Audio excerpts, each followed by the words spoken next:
Hey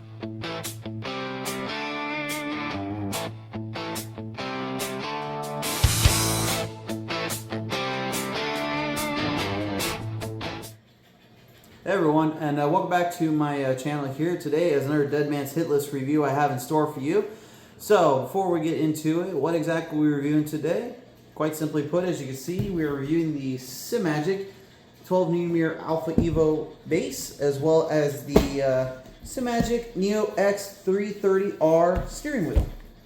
Now, this will be a subset of videos that I'm going to do for the time being. It's going to basically be 3 reviews in total. One will be today on these guys. The next one will be on the pedals, and then the shifter is what I plan to do next for these Simagic, these equipment I have. Now I have the P2000 pedals, the hydraulic set with a with everything on it that it'll show you later, but you'll see kind of some of it in the video, as well as me messing around with the DSLR shifter. So that'll be something as well you'll see throughout this review. But for today anyway, this is what I'm basically trying to get to, is I want to figure out whether or not these two bases and the steering wheel have something that is better than the competition. To do that, let's find out. Now, before I get too far into this and before I get too crazy into this, we need to have a little backstory. First things first, I'm going to make this very clear. This is not sponsored by Simagic at all. This is not anything to do with them. They have no say or views in this at all for me. So this will directly be just my reviews and my review only.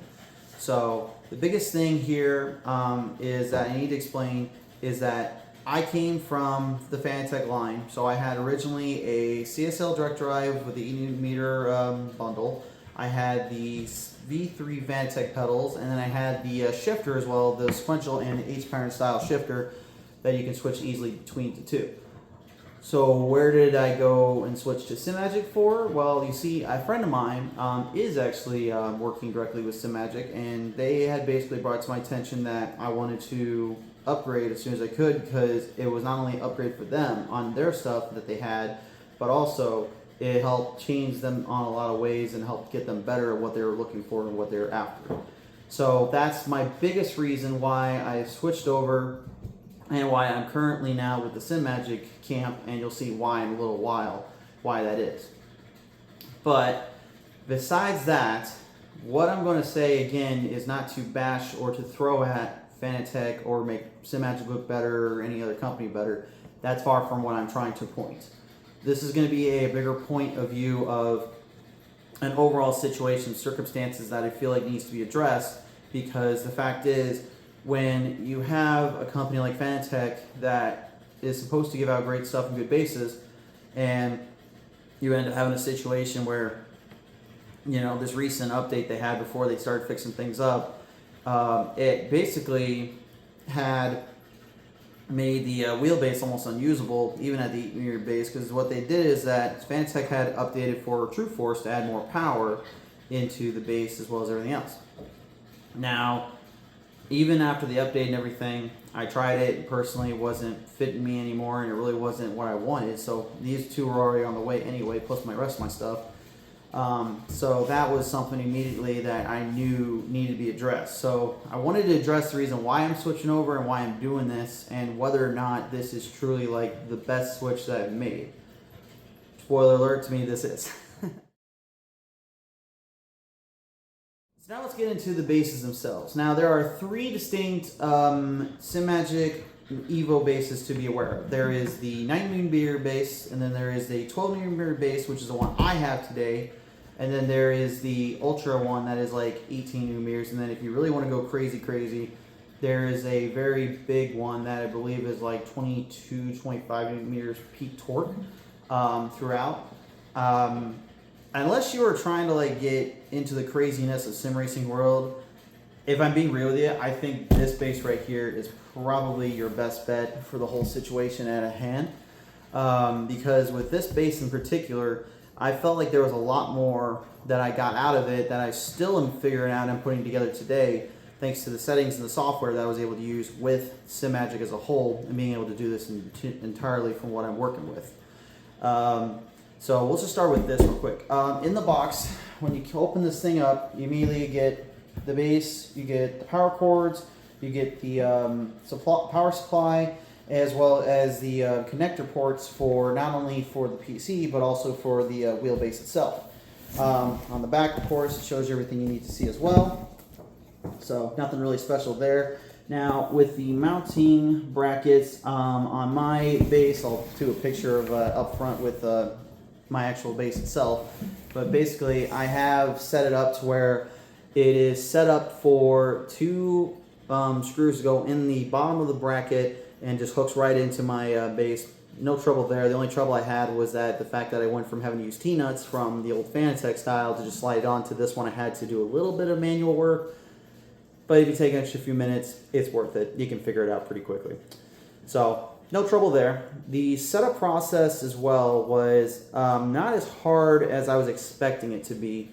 I guess what I was expecting was more work and trouble, but the thing is, and I'm just going to make this very clear now, I'll do like a little screenshot of like what the actual settings panel looks like and everything, but I personally will not show my settings. As for a little disclaimer, my friend that also works with these guys had said that they do not want their settings that I'm going to be basically using as well, and that I've set up my style with to be shown. So, but that's not to say that you can't get the settings like close to what I have, if not exactly, by simply going onto the Fanatec Simagic page.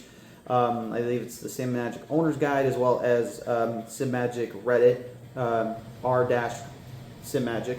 That is honestly a great place to get your help, and there's a lot of great folks there as well. Also check out their Discord as well. That's actually a very useful tool to get these things set up here. So that is a big thing to keep in mind as well. Overall, quality-wise, this thing, I mean, hefty-wise, it wasn't as heavy as nearly as I thought it would be. Considering that there's a lot of stuff in there and it's a bigger base, but just a little flatter than the Fanatec one I had, I was genuinely surprised this thing was actually pretty light as it was when I got it all set up. I think the biggest thing for me was just how much can I set up for the overall experience, and then how would it feel from there, and which I'm going to get to that in just a brief second, but I do want to get more to this as well. That's unboxing. So the NEO-X330R, man, I can't say that name right. I apologize to Simagic and everyone else out there. But yeah, the NEO-X330R, this thing out of the box just felt like pure quality. Now, immediately I was already really happy, because when I pulled it out, the connector port, it was already ready to go. So the quick release, I should say, was already ready to go. The quick release was set, ready to go, to use and everything. And you know, keep this in mind, as you guys have already kind of seen, I am about as casual reviewer as much as I'm just a podcaster or someone's just going to talk out my tail end. Like, I'm just love to talk. But out of the gate, I had like no words on how good the feeling and everything else feels with how my base and the setup felt. When I connected this wheel in, it was much nicer than how Fanatec's connects through. Now again, with Fanatec, they have like a little two-handle pole where you push it in and it locks in place. This one, the way it works is that it's basically the same kind of style where you have to take your two hands and just, you know, push it in and then push it forward. But I think what made it really interesting is just that little clink that just locks in place. It's really nice.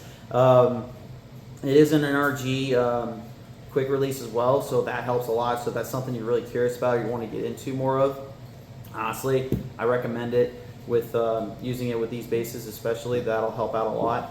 So in theory, I could basically, instead of using this little guy, I could basically take an old car steering wheel, hook up the NRG connector, and then put it right in and be just working fine. I could also take the back of these right here. In the back here, there is actually connecting ports that go in around as well, that you can actually hook up for the USB part as well, and that'll end up actually giving you all the buttons and stuff via PC. Now that is one caveat I will give in the cons later. That is honestly like a minor of cons in my opinion these days. But moving into the big priority of this is the buttons on this right here feel wonderful. They feel solid, they're nice, clean to the touch, good to the feel. No questions asked there, no problems. The shifter handles feel nice, feel solid, about what I expect from this kind of company. The only thing I think I'm a little bit weary to give you guys is that it is very hand sensitive on how you hold your hand placement. So for me, you'll be seeing me in more of a 10 o'clock and 2 o'clock position each time I race with it. That's perfect for me. That's all I want. And the wheel size is just right for me to be able to do that, and I don't have any problems or issues there. However, for someone who may be used to doing a 9 and a 3 o'clock position, your results may vary. I think there was a great video by DJA from YouTube as well that he did that also kind of said it too, kind of his thoughts on it, and that's something I have asked other people too about, and that they said the same thing. That was the same kind of issue they were running into, so that is something to be aware of. But other than that, buttons and the wheel itself, solid. Can't say enough good things about it. So with that said, let's take it out for a drive and see how it goes. So as you can see, we're here now. I'm going to pop this up on my screen here, but basically what you're seeing right now is me running 4 distinct classes of versions of cars. I am running the Pro 2 Lite, I am running the Toyota GRD6, I am running the NASCAR Truck Series, Toyota Tundra, and I'm also running the dirt street stock that we have on iRacing. Now this is strictly iRacing. I wanted all this for it and using, so this is what the footage you're going to see. And right out of the gate, like, the thing is that you got to remember right out of the gate is if you're switching bases, and this is a very, very big thing, is that you're going to see a lot of folks that are switching around and doing different things and having to adjust settings as you go. I didn't have to adjust too many things with this base or this settings on my steering wheel or with the ratio or with the force feedback. I run it at 12 Newton meters, the peak torque, and I run iRacing usually from about 8 Newton meter or 8.5 to roughly around like 18 to 20 on the force feedback base. That is because this base has got some kick and it wants to fight. As you can see from some of these steering situations, like running the Pro 2 Lite, running the dirt street stock, like I had a lot of power and I had a lot of force feedback given to me. It was almost like I was just dealing with such a heavy-handed base and dealing with such a heavy-handed situation. But because of that, it was such a solid feel and grip. I really never felt like when I was going to get loose, I couldn't get it steered back or control it back. Now, when I first did fire this up, it did take me some time to get used to it because I'm gonna be real, like the good setting here would be like when I'm running on the NASCAR Truck Series back in Iowa Speedway in this case. But the first thing I noticed right out of the gate was, wow, I feel the tires, I feel the road bumps, I feel textures. There was so many things that was like opened my eyes up and made me realize like now I got more keys and cues to catch my slides, catch my drifts, and catch my spins. And using it in iRacing leagues, I've been in 2 or 3 races now with that set up entirely now that it's all complete, that I was running my tail end off and actually beating out some of the faster guys that I run with usually for the time being until, strategy calls kind of caught me off guard. But I would still literally just be finding so much more momentum and more speed because I was able to catch my grip and catch my slips better. I was able to feel more of the curbing. I was able to feel more of the runs. And it was just insane to me how much that I had to dial things in that I started to realize like, wow, what have I been missing? Now again, you got to keep in mind that 8 Newton meters to 12 Newton meters may not sound like a lot, but in reality, when you're coming off of that base, and especially coming off the troubles I had with Fanatec at the last bit before I ultimately retired my base and the pedals and shifter, I had so many times where I was missing my corners and missing my turns because I was trying to overdrive because I was so used to it. This one, it took me a while to get used to being able to learn how to overdrive it and still stay clear of it, but I did realize like with that more power and finesse, I was really able to start nailing down more consistent lap times, nail down better runs, and that in turn made this such a much more defined and fun experience. So I have no complaints about that. I have none really. It's just, it's solid. It's perfect for me anyway. So yeah, the biggest thing is you're going to start to feel different road textures, the tire slips, the grip. You're going to feel more of that base wanting to just basically char off your hands. And once you get the settings all down and stuff, it makes such a big difference. You cannot, in my opinion, beat that in this case, and it really is just, it's incredible to me. Like I said, I'm not trying to be a homer for any certain companies or stuff, but it's like the fact that I have now more power, more control, and I'm feeling better off of that base. That's honestly something that I genuinely like, and that's just something that I'm just gonna be real with you. Like, as a casual racer, I want to get back on the sim more now because I'm learning new things, I'm feeling more things, and honestly, it's getting more and more fun to race on whatever tracks or cars I may not have had in a while and that I need to test with. So I'll definitely be going more along with that as long as I go. But overall, with this base and the shifter and the wheels and the pedals, I mean, just the base and the wheel alone was a huge step up. And again, it did take me a little bit of time to get used to catching my slides and figuring things out. But again, I want to make this clear.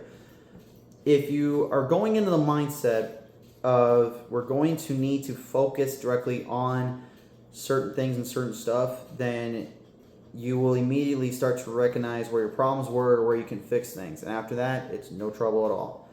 The biggest thing, again, I will say, was when you switch bases of any kind, especially with this one, be patient. That is the biggest thing. Be very patient. So that's the pros. Let's go ahead and get into the cons real quick. Okay, so what exactly cons-wise do I have? Well, not a whole lot. My biggest complaint is that, yeah, it does take some time to get the settings figured out. Now, however, I'm going to consider this like a neutral con because Simagic has also put in like where the software stuff you can put in, where you can do things and tinker with stuff, as well as you have the Reddit and the Fantech forums, or not. You have the forums for Simagic. I did not mean to say the other one, but there is obviously forums for the other companies like Fantech, Thrustmaster, and Logitech. But Simagic owners group, great guys. I know there's someone in there that's particularly easily to work with, and they easily can get working with you guys. That is a big thing there. So honestly, it's just really just a matter of taking time into it and figuring it out. The next big thing I feel like that was a downer was the shipping costs. This is a very bad con, unfortunately. The shipping costs, I'm not going to say what I paid for this thing, but thankfully the discount codes that I had from, I believe it was Boosted Media I used, absolutely helped me out a lot there because the cost was tremendous. It's not a deal breaker. It's something that if you can find like a US store that sells these kind of stuff, like a good one would be obviously Micro Center. Micro Center, I do believe, sells this as well as all the piece and parts as I have. That'll help you out a lot. I would highly recommend, if you don't want to deal with shipping costs, go to your local Micro Centers you can find. If you have to deal with costs and everything for shipping, it really depends on what exactly you're aiming for and what you're looking for. Because again, I love this base and I love this wheel and these pedals and everything else, but if I'm being completely real with you, like, if there is a really good deal for something that's similar like this and you're just wanting to run on PC, there's a lot of great options out there. So that is something you need to be aware of. But if I had to go back and do this again, I probably would have stayed with Simagic just for the fact that, you know, they have been good to me and trust and helped me out a lot. So the shipping cost was one. The other problem was as well as the time of delivery it took. Now, when I got all this, it started out with just this, the base as well as the steering wheel. And I also had the pedals, but I was missing the heel plate, the long throttle throw plate, and I was missing my shifter. Now, to Simagic's credit, I emailed them once, took 2 or 3 days. They gave me an email back saying, hey, we're going to get shipped out to you, and that's all you need to worry about. To their credit, they did. No problems there. Full respect to them.